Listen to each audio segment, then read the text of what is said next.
Bem-vindos ao Assunto Vinho. Olá, tudo bem? Hoje a gente vai falar sobre um assunto super doce, tchê. Muito uma doçura. Vinhos de sobremesa. Vamos falar sobre os principais vinhos de sobremesa, os mais apreciados do mundo, e a gente já começa a falar sobre alguns tipos, né? Como é que eles se classificam dentro desse universo de vinho doce. Quais são os principais tipos de vinho de sobremesa? Bom, vamos lá. Basicamente, você tem os chamados late harvest, né? Que são colheita tardia, né? Quando você passa um pouco do tempo de colher, né? E dentro do late harvest tem uma divisão super importante, que é o chamado com botrytis e sem a botrytis, né? O que é botrytis? Quando passa do tempo por quê? Isso, o que acontece quando passa do tempo? Passa do tempo, assim, da colheita, fica a uva no pé. A uva já está madura lá e não, deixa mais lá, né? Deixa mais tempo na pé. O que acontece? A uva vai perdendo água e concentrando açúcar. Vai ficando... Açúcar e acidez ficam concentrados. Isso, é como se fosse uma uva passa. Não chega a ser uma uva passa, mas ela fica mais murchinha, né? Tipicamente porque perdeu água. Quer dizer água. que ela vai ter um rendimento muito menor, né? Um rendimento então, menor. Se antes um pé de uva colhido na época normal dá uma garrafa, aqui vai dar meia garrafa só. Exatamente. Por isso também que vinho de sobremesa costuma normalmente ser mais caro. Custa mais caro, exatamente. Mas ele estava falando de late harvest, né? Então de colheita tardia, de tipos de colheita tardia. Isso. Primeiro que você deixa mais tempo a uva no pé, né? Aí o que acontece do chamado com botrytis e sem botrytis, né? Porque quando você deixa a uva mais tempo no pé, em algumas regiões, o que acontece? A uva é atacada por um fungo.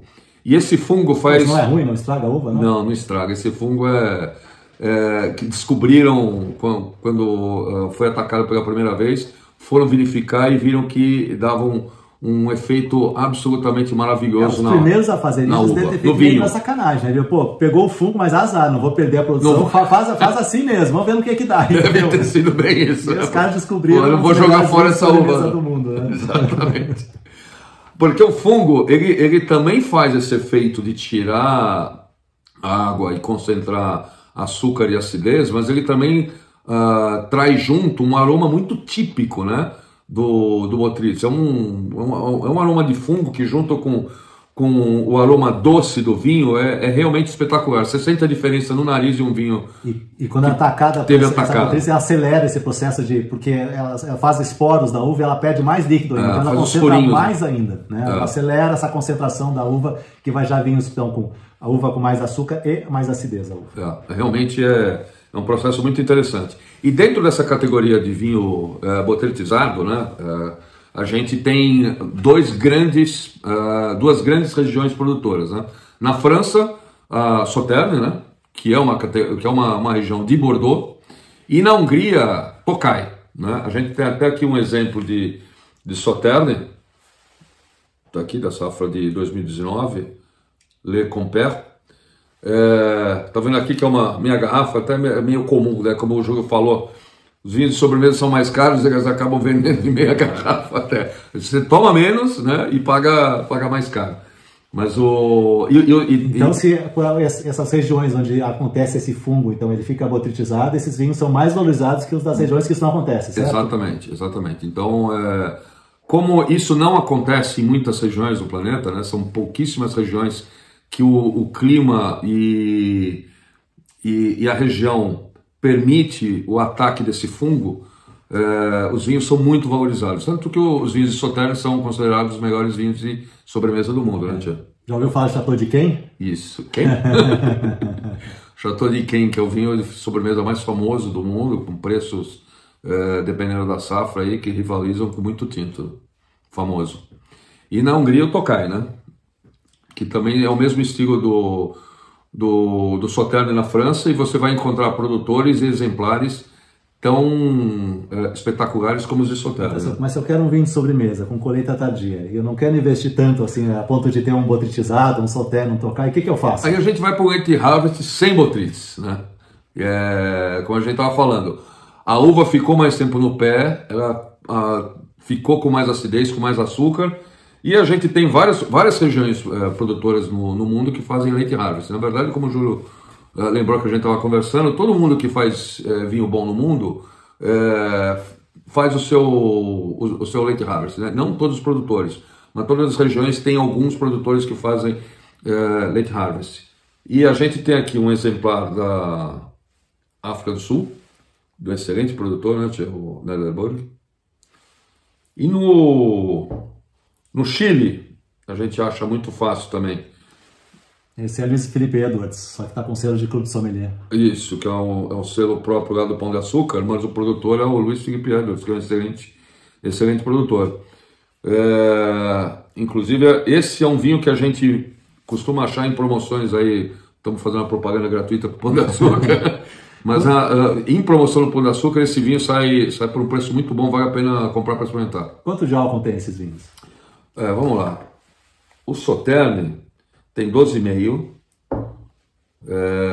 Esse da África do Sul, olha, ele tem 8 de álcool, esse da África do Sul. E esse do Chile, 12 também. Eles são vinhos tradicionalmente com menos álcool que os tintos. Por quê? Porque não se fermentou todo o açúcar que tinha. Exatamente, você deixou açúcar. Porque não é adicionado açúcar, não é adicionado álcool aqui nesses vinhos. Isso, que a gente vai falar. Então parte daquele açúcar foi convertido em álcool e parte sobrou lá para o vinho ficar docinho. Isso. Vamos falar de fortificados? Agora nós vamos falar de vinhos fortificados, né? Vinho fortificado é um vinho que você vinifica normalmente e a partir de um certo momento da fermentação você adiciona uma aguardente vínica, como se fosse uma cachaça de vinho, né? Um destilado de vinho. Para quê? Para você parar a fermentação naquele ponto. Como no Weight Harvest vai sobrar açúcar e aí pela própria adição de aguardente vínica você vai ter um vinho com teor alcoólico bem mais alto. Isso, né? No final você vai ter um teor alcoólico mais alto. Qual é o vinho mais famoso do mundo que é feito assim? Vamos começar pelo vinho Porto, né? Vinho famosíssimo feito lá na região do Douro, né? Ele é conhecido como vinho do Porto porque a cidade onde embarcavam os vinhos para irem para exportação, principalmente para Inglaterra, é a cidade de Oporto, né? Oporto com O na frente. Mas os vinhos são produzidos na região do Douro com vinícolas espetaculares lá. E no vinho do Porto, aqui em Portugal, a gente tem basicamente 2 grandes tipos de vinho do Porto. Você tem o Rubi e você tem o Tawny. Aqui a gente tem um exemplar de Rubi, do produtor Kron. E aqui a gente tem um exemplar de um belíssimo produtor, que é o Taylor's, que é um Tawny. Tá? Qual que é a diferença, Tchê, de um Rubi e de um Tawny? O Rubi, o processo de produção é diferenciado. O Rubi ele tenta manter aquelas características frutadas do vinho, né? Já o Tawny não. O Tawny se procura oxidar ele por ele ter aqueles aromas mais terciários, quer dizer, aqueles aromas mais de castanha, de nozes, mais aromas de vinhos mais velhos, mais evoluídos, né? Então, basicamente, essa é a diferença, essas são as duas famílias, né? Se você coloca na taça, inclusive, o Rubi ele tem mais cara de vinho tinto normal. Ele é um vinho com uma cor viva de vinho tinto mesmo. O Tawny é um vinho mais marrom, né, Tia? É um vinho mais amarronzado, porque, como o Júlio falou, ele passa um bom tempo em madeira e depois ele sofre oxidação e ele já parece um vinho, como se fosse um vinho tinto muito velho, aquele vinho marrom. O Tawny é assim, é um vinho oxidado. O Tawny se busca a oxidação e no Rubi é o contrário. O Rubi se foge da oxidação. Isso, você tem acidez, você tem tanino no Rubi, né? Então são 2 características e 2 jeitos principais de se fazer o vinho do Porto. Você tem várias variações em cima disso, né? E o que é um vintage? Então, né, dentro dessas variações, o vintage é a categoria máxima de vinho do Porto Rubi. Aqui a gente tem um exemplo de um vintage, porque ele só é feito em grandes safras. Não é todo ano que o produtor de vinho do Porto declara que aquela safra é vintage. Quando a safra tem características que eles decidem que vai dar um belo vinho do Porto para envelhecer com o tempo, eles declaram aquela safra vintage e os produtores fazem, e isso vai escrito no rótulo, né? Então, vintage Porto, e tem a safra, né? Que normalmente um vinho do Porto básico não é safrado, né? Vocês viram aqui, que esse Rubi aqui não tem safra, e esse daqui tem a safra, né? De um belíssimo produtor, o Grahams. No Rubi é normal misturar várias safras, né? O vintage não, preservou uma única safra. Exatamente. Mas o vintage é considerado assim, um dos grandes vinhos do mundo, né? Quando você pega uma safra vintage realmente espetacular, ele rivaliza em complexidade com qualquer grande tinto do mundo, porque o vinho realmente adquire uma variedade de aromas e uma complexidade na boca que é simplesmente espetacular. É um vinho inesquecível, tomar um vintage. Agora, o vinho fortificado você faz em várias regiões do planeta, né? Mas na Argentina tem um belíssimo produtor, que é a família Zucardi, né? Que faz um Malbec fortificado, que é muito interessante. Feito da mesma forma que faz um Porto. Ele chama Mal Amado. Um Porto Ruby. Mal Amado. O que quer dizer Mal Amado? Malbec, a moda do Porto. Daí que eles tiraram isso, ou seja, estão usando o mesmo processo para fazer um vinho do Porto, estão fazendo lá na Argentina um com Malbec. Né? Exatamente. Então o SBB vai lembrar muito o vinho do Porto, obviamente. É muito bacana esse vinho e é feito com uva Malbec, né? E no mesmo processo. No Porto é muito comum, no Douro, né? É muito comum não. Via de regra, você não tem vinho fortificado lá no Douro, vinho do Porto, varietal, de uma uva só. Todos são corte. E cada produtor escolhe o seu corte, cada ano muda as coisas. Então tem uma variedade grande de cortes, né? E normalmente nunca é dito no rótulo quais são as uvas que compõem aquele corte, que muitas vezes são bastante uvas, 10, 15 uvas que os caras colocam no corte.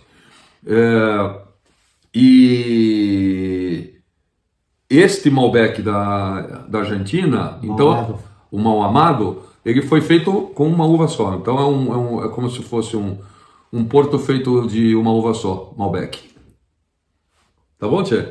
Gente, vocês gostam desse conteúdo? Por favor, inscrevam-se no canal, curtam o vídeo, divulguem para seus amigos, porque assim a gente continua produzindo mais conteúdos como esse. E não esqueçam de ativar o sininho no canal para vocês serem sempre lembrados e avisados quando a gente postar vídeo, tá? A gente tá postando toda semana aí conteúdo bacana. Ativa o sininho. Legal, gente. Até mais. Até mais. Tchau.